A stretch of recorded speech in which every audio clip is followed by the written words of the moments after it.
마태복음 12장 31절 32절 말씀 함께 봉독하겠습니다.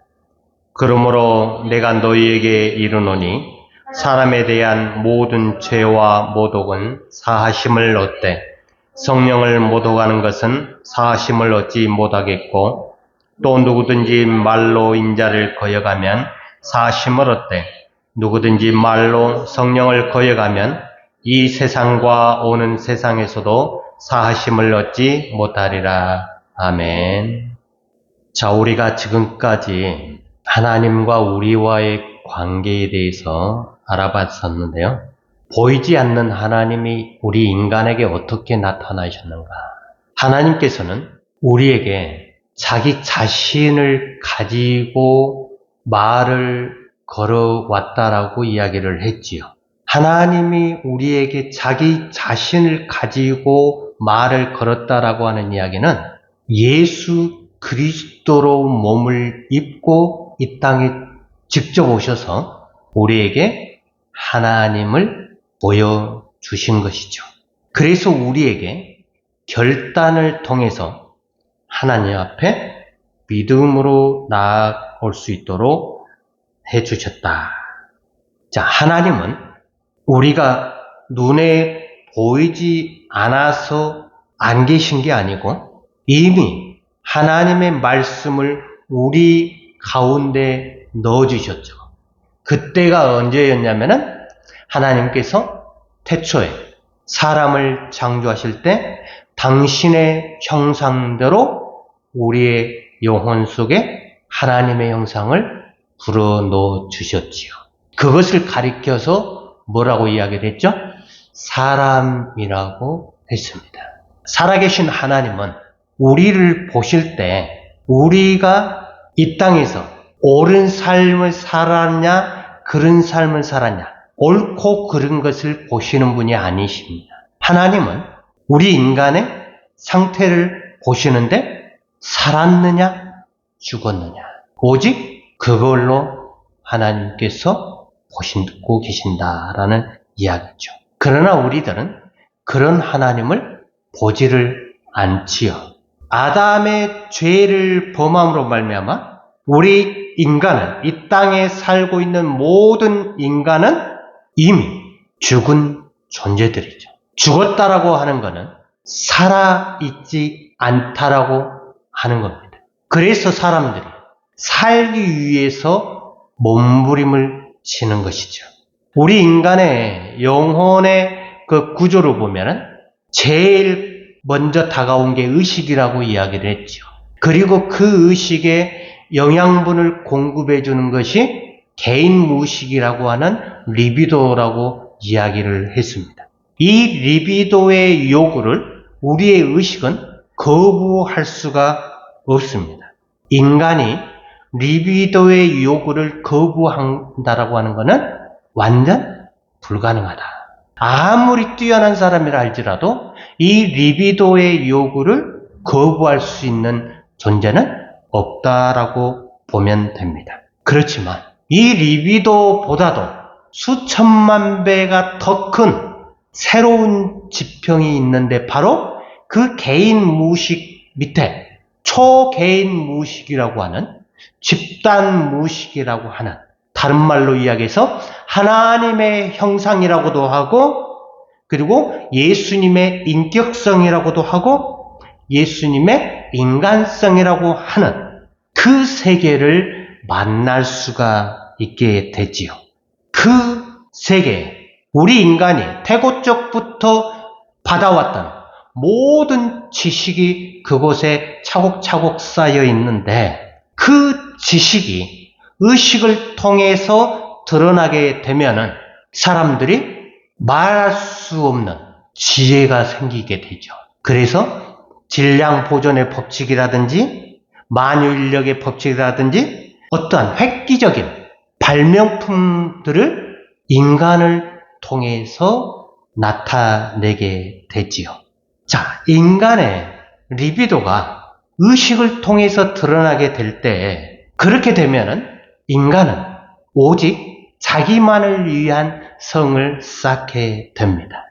그 이야기는 무슨 말이냐면은 히메로 의지라고 하는 상대방의 주인이 되고자 하는 그 욕구가 너무나 강하기 때문에 사람과의 관계 속에서 일어나는 모든 일들이 다 히메로 욕구라고 하는, 저 사람이 내 말을 들어줘야만이 되는, 그래서 저 사람의 생각을 바꾸고 저 사람의 행동을 바꾸려고 하는 게 우리 인간의 가장 기본적인 욕구죠. 근데 그 욕구를 알지를 못하는 거죠. 알지 못한 가운데서도 자연스럽게 행하고 있는 우리들. 저번 주에 우리가 예수를 믿으면 우리의 의식적인 행위들을 통해서 드러나게 하는 것이 우리의 몫이 아니라고 했지요. 그것은 바로 성령께서 행하시는 일이라고 이야기를 했죠. 바로 그 성령이 예수의 영이고 또한 하나님 나라의 핵심이라고 말을 했습니다.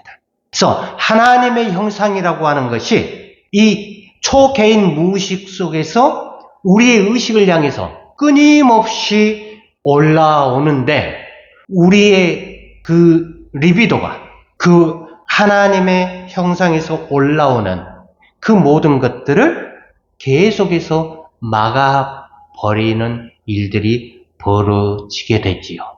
이걸 가리켜서 뭐라고 이야기를 하냐면은 성령 회방죄라고 이야기를 하는 거예요. 우리 의식과 무관하게 하나님이 우리 속에 초개인적인 그 의식 속에 계시는 하나님이 역사하시는, 그게 성령을 통해서 역사를 하신다고 했잖아요. 자, 이 오늘 본문에 보면은 사람에 대한 모든 죄와 모독은 사하심을 얻되 성령을 모독하는 것은 사하심을 얻지 못하겠고, 누구든지 말로 인자를 거역하면 사하심을 얻되 누구든지 말로 성령을 거역하면 이 세상과 오는 세상에서도 사하심을 얻지 못하리라. 이 말의 뜻이 뭐냐면 우리의 의식을 통해서 하는 그러한 행위들은 사하심을 얻는다라고 이야기를 해요. 그런데 우리의 의식과 전혀 다른 하나님의 의식인 성령께서 우리 속에서 역사하시는데 그 역사를 막으면은 사하심을 얻지 못한다. 많은 사람들이 내가 아는 사람에게 욕을 하면은 저 사람이 상처를 받는 것을 우리는 알고 있어요. 내가 저 사람한테 심한 말을 하게 되면은 저 사람이 많은 데미지를 입는다는 것을 알고 있어요.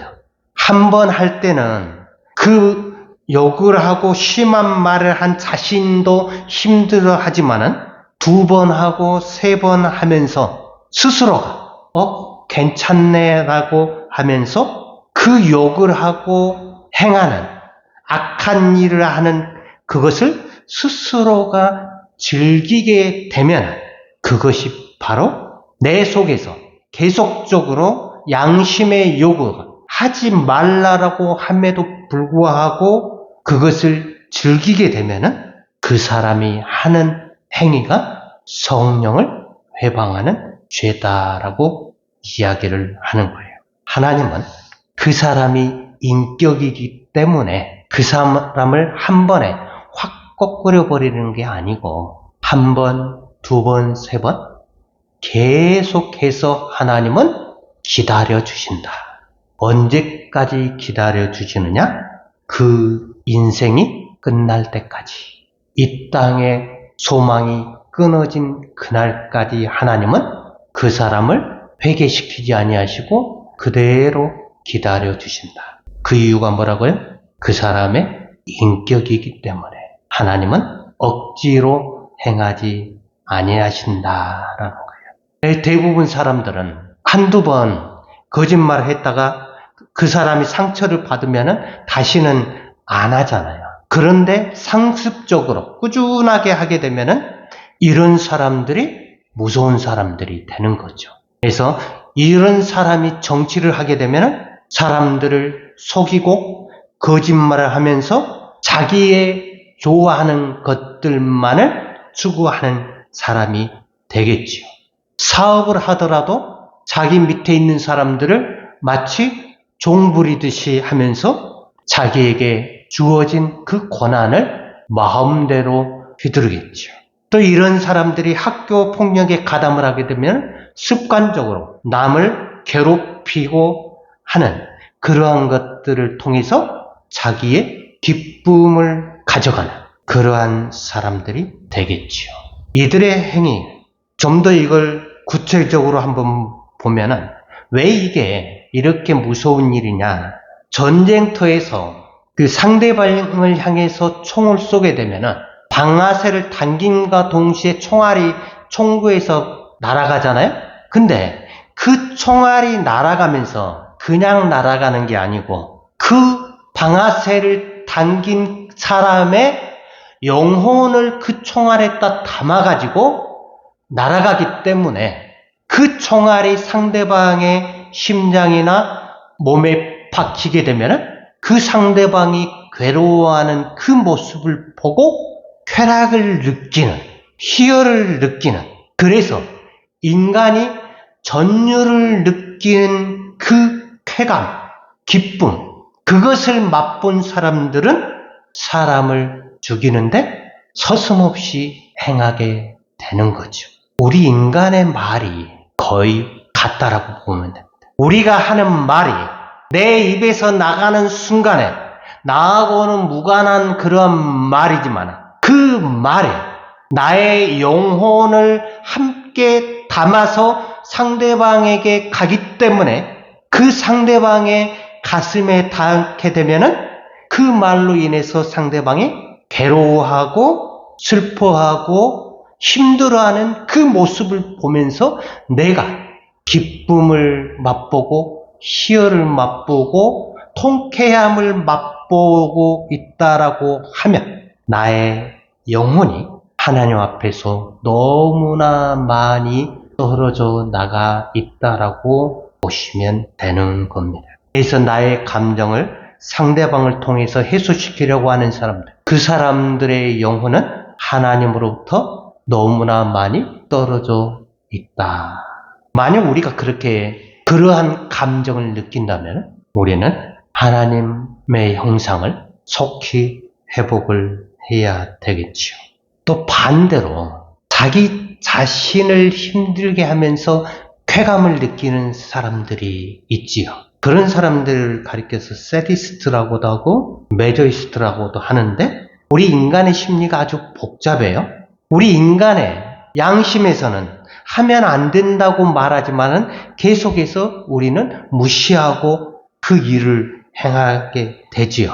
물론 아주 드물게 나타난 일이지만은 아버지가 엄마를 때릴 때 자식이 볼 때 그 자식이 느끼는 그 고통도 괴롭겠지만은 아이들이 보고 있기 때문에 맞으면 안 되는데 어느 정도 저항을 해야 됨에도 불구하고 계속 맞으면서 고통을 당하면서도 그 자체를 즐기는 경우, 자기의 행복을 위해서 계속 자신을 불행하게 만드는 일들, 이걸 가리켜서 병이라고 이야기를 하죠. 자, 성령을 해방했다라고 하는 그 말은 병이란 이야기입니다. 그 병은 죽어야만이 끝이 나는 거예요.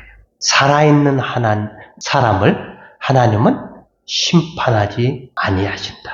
왜 그러냐면은 하나님은 꺼져가는 등불도 끄지 않으시는 분이시기 때문에 그렇습니다. 자, 그런 하나님이 보실 때 성령 해방하는 죄는 이미 죽은 자로서의 일을 하는 거예요. 절대로 회복하려는 마음도 없을 뿐만 아니라 설령 회복했다 하더라도 다시 또 그 일을 하게 되는 것이죠. 절대로 바뀌지가 않는 것이에요. 이걸 가리켜서 성경에서는 교만이라고 표현을 하는 겁니다. 죄악인 것이죠. 자, 대부분은 아무리 성격이 사납고 더럽다 할지라도 그 사람들은 조금 지나면은 그 행동이 바뀌어서 그 일을 안 하는 사람들이 있잖아요.